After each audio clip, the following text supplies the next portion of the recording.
Phone call తో మీ బంగారాన్ని విడిపించి ప్రెజెంట్ మార్కెట్ రేట్ కే కొని బ్యాలెన్స్ అమౌంట్ ని క్యాష్ గా లేకపోతే సమానమైన బంగారాన్ని మీకిస్తుంది అక్షయ గోల్డ్ హబ్. మహాశివరాత్రి శివభక్తులకు అత్యంత పవిత్రమైన రోజు. చాలా మంది కఠిన ఉపవాసం జాగారం చేస్తారు. అయితే ఉపవాసం చేసే ముందు రోజు ఆహారం విషయంలో కొన్ని జాగ్రత్తలు పాటించాలి. దీంతో ఉపవాస సమయంలో ఎలాంటి అసౌకర్యం కలుగకుండా ఉంటుంది. ఉపవాసం తరువాత కూడా కొన్ని టిప్స్ పాటించాలి.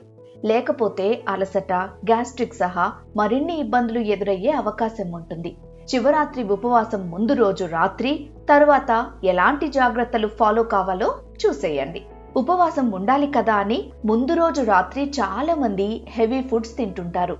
అది సరికాదు. ఫాస్టింగ్ కు ముందు రోజు అధిక ఫ్యాట్స్ ఉన్న ఆహారాలు, నూనెలో డీప్ ఫ్రై చేసిన ఫుడ్స్ తినకూడదు. బజ్జీలు, పకోడీలు, వేపుళ్ళు వంటివి తీసుకుంటే కడుపులో ఇబ్బందిగా, భారంగా అనిపిస్తుంది. దాహం కూడా ఎక్కువగా వేస్తుంది.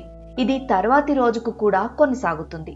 ఉప్పు, కారం అధికంగా ఉండే ఆహారాలు కూడా తినకూడదు. ఇవి శరీరంలో నీటి శాతాన్ని తగ్గించేస్తాయి. తీపి పదార్థాలు, కాఫీ, టీ, కూల్ డ్రింక్స్ వంటి కెఫిన్ ఉన్న డ్రింక్స్ ఎక్కువగా తీసుకోకూడదు.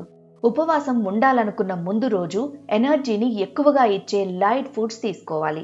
చిలకడదుంప, కీరదోస, క్యారెట్ లాంటి కూరగాయలు, ఆకుకూరలు, అరటిపండు, పుచ్చకాయ లాంటి పండ్లు, పాలు, ఓట్స్, బాదం, ఆక్రోటు, కాయ ధాన్యాలు లాంటివి తీసుకోవాలి. ఇవి కడుపును హాయిగా ఉంచుతాయి. ఉపవాసం ఉన్న రోజు పొట్టకు ఇబ్బంది కలిగించకుండా శరీరంలో శక్తిని మెరుగ్గా నిలపగలవు. శరీరాన్ని ఫాస్టింగ్ కు బాగా సిద్ధం చేస్తాయి. ఫాస్టింగ్ చేస్తున్న సమయంలో శరీరంలోని జీర్ణ వ్యవస్థ నెమ్మదిస్తుంది. అందువల్ల ఉపవాసం విరమించిన తర్వాత ఒకేసారి ఎక్కువగా తినకూడదు. చాలా మంది బాగా ఆకలిగా ఉందని వెంటనే హెవీ మీల్స్, బిర్యానీ, వేపుళ్ళు, స్వీట్లు ఇలా తమకి ఇష్టమైన హెవీ భోజనాలు తినేస్తూ ఉంటారు. ఇలా చేస్తే కడుపులో ఉబ్బరం, అజీర్ణం, గ్యాస్ట్రిక్ వంటి సమస్యలు వచ్చే అవకాశం ఉంటుంది. ఉపవాసం తరువాత మొదటిగా నీరు బాగా తాగాలి.